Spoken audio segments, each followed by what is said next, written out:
మమతా బెనర్జీ కలిసి వచ్చాయి. అది మమతా బెనర్జీ వాటిని పాజిటివ్ గా మలుచుకోగలిగారు. మిగిలిన పార్టీలు మిగిలిన స్టేట్స్ లో వాటిని డిఫెండ్ చేయడంలో బహుశా ఇష్యూస్ ని ఫేస్ చేస్తుంటే కనుక మమతా బెనర్జీ వాటిని డిఫెండ్ చేయడంలో అండ్ వాటిని ప్రజల్లోకి తీసుకెళ్లడంలో నేనేం తప్పు చేయలేదు అని తన వాయిస్ ని గట్టిగా వినిపించే ప్రయత్నం చేస్తారు. జడ్జిమెంట్ May 4th వస్తుంది. అండ్ మూవింగ్ నెక్స్ట్ గ్రాఫిక్ వెళ్లే ప్రయత్నం చేస్తే ఎస్ మైనస్ గా మారుతుంది టీచర్స్ భర్తీ స్కామ్. ఈ స్కామ్ల గురించి చాలా పెద్ద చర్చ ఉంది.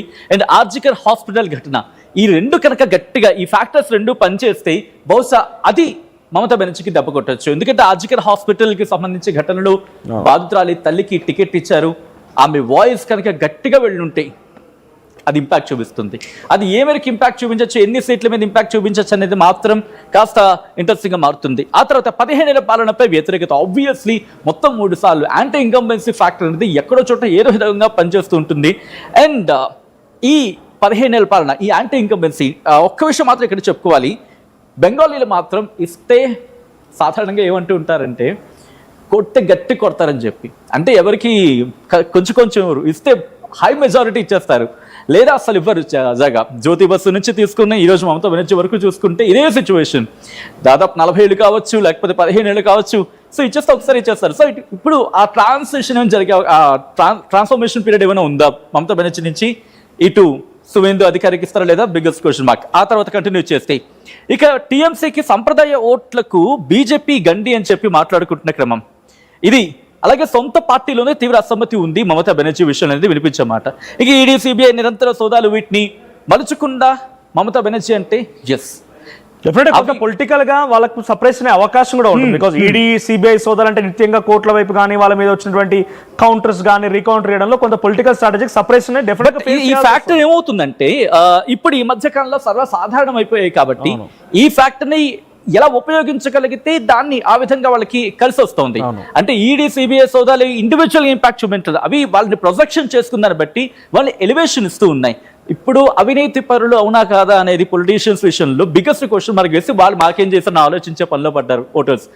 ఆ కోణంలో చూసినప్పుడు వాటిని ఓట్గా మలుచుకోవడంలో మమత సక్సెస్ అయ్యారనేది వినిపించమాట. సో అది చూడాలి ఇప్పుడు కనుక అంటే జనరల్ ఇక్కడ మైనస్ మనం మాట్లాడుకుంటున్నాం కాబట్టి ఇక్కడ వాళ్ళకి పాజిటివ్ గా మరలిందా నెగిటివ్ అయిందని కంటే కూడా ఒక వ్యక్తి పైన పదే ఆరోపణ చేయడంతో separation growth psychological development. So ఇక్కడ ఈడీ సిబిఐ నిరంతర సోదాల వల్ల కూడా దాంట్లో సక్సెస్ అయ్యారు. అంటే సపరేషన్ ని తీసుకోలేదు మమత, నువ్వు నన్ను ఎంత అటాక్ చేస్తా నేను తిరిగి అంత అటాక్ చేస్తాను టైప్ లో వెళ్ళారు. గోయింగ్ ఆన్ నెక్స్ట్ కూడా ఉంది సువేందు అధికారికి సంబంధించి page and PCR.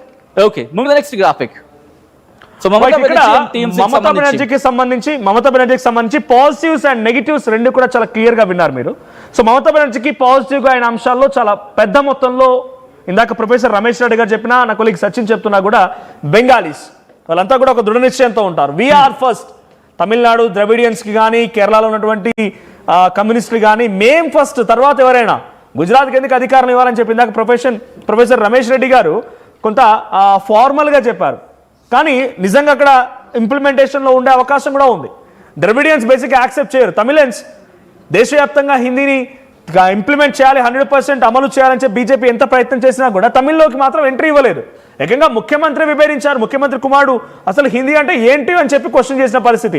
Yes Sachin will continue with the next BJP leader Suvendu Adhikari in West Bengal. So Sachin please continue. Interesting factor ఈ ఫ్యాక్టర్. లాస్ట్ టైం నేను ముకుల్ రాయ్ అని చెప్పి ఒక ప్రశ్న అడిగాను. లాస్ట్ టైం అంటే టీఎంసీ నుంచి ఒకరిని తీసుకోవడం, అది కూడా మమతకు చాలా క్లోజ్ గా ఉన్న వాళ్ళని తీసుకుని వాళ్ళు బాణంగా ఎక్కుపెట్టి మమతకి మీద ఎక్కువ పెట్టడం. ఇది ఈసారి ఆ బాణం అయ్యింది సువేందు అధికారి. లాస్ట్ టైం ముకుల్ రాయ్ అయితే తృణమూల్ కాంగ్రెస్ మళ్ళీ బీజేపీకి వచ్చా బీజేపీ మళ్ళీ తృణమూల్కి వెళ్ళిపోయారు. బహుశా 2-3 years మాత్రం ఉన్నారేమో.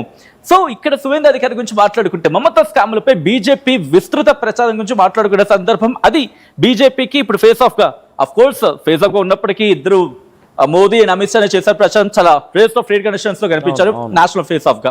ఆ తర్వాత ఎస్ఐఆర్ సరితో 90 లక్షల ఓట్లు తొలగింపు జరిగింది. అది కూడా కలిసి వచ్చే అంశం, biggest question mark as of now. టీఎంసీని యాంటీ హిందూ పార్టీగా చూపించడంలో భారతీయ జనతా పార్టీ సక్సెస్ అయ్యిందా? ఇది రిజల్ట్స్ వచ్చిందా తేల్చేసే సందర్భం అనుకోవాలి. ముందు నెక్స్ట్ పాయింట్, అవినీతి రహిత సోనార్ బెంగాల్ నిర్మాణం అంటూ కూడా ఒక విధంగా చెప్పాలంటే ఇక May 4th తర్వాత ఇప్పటికే మోదీ కూడా ఒక వార్నింగ్ ఇచ్చున్నారు. ఎవరైనా అన్యాయాలు అక్రమాలు చేస్తుంటే కనుక లొంగిపోండే, లేకపోతే ఈ ఇష్యూకి సంబంధించి మాట్లాడుకొచ్చారు. అండ్ దాన్ని పాయింట్అవుట్ చేస్తున్న క్రమం ఇక్కడ మోదీ ప్రచారంతో కార్యకర్తల ఉత్సాహం పెరిగింది. అఫ్ కోర్స్ ఈ ఫ్యాక్టర్, మోదీ ఫ్యాక్టర్ ఎప్పుడు బీజేపీకి పాజిటివ్ అంటే పాజిటివ్, రెట్టింపు ఉత్సాహం చెప్పుకోవాలి. అండ్ అది కూడా ఐ థింక్ చాలా తక్కువ టైంలోనే చాలా ఎక్కువ ప్రసంగాలు, ఎక్కువ స్టేజ్ షోస్ కూడా పశ్చిమ బెంగాల్ సెంట్రిక్ గానే జరిగాయి. ఈసారి హోమ్ మినిస్టర్ గా ఉన్న ఇన్ఫాక్ట్ అమిత్ షా కూడా చాలా గట్టిగా ప్రచారం చేశారు. ఏకంగా మమతను టార్గెట్ చేశారంతా.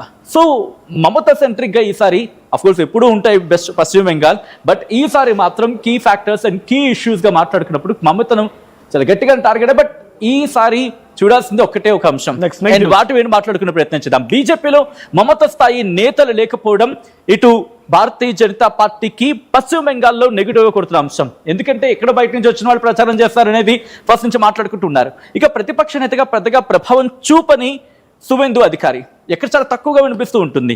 బీజేపీకి దూరంగా ముస్లిం ఓటర్లు, ఇది భారతీయ జనతా పార్టీకి ఎక్కడైనా ఎదురయ్యే ఒక ఫ్యాక్టర్.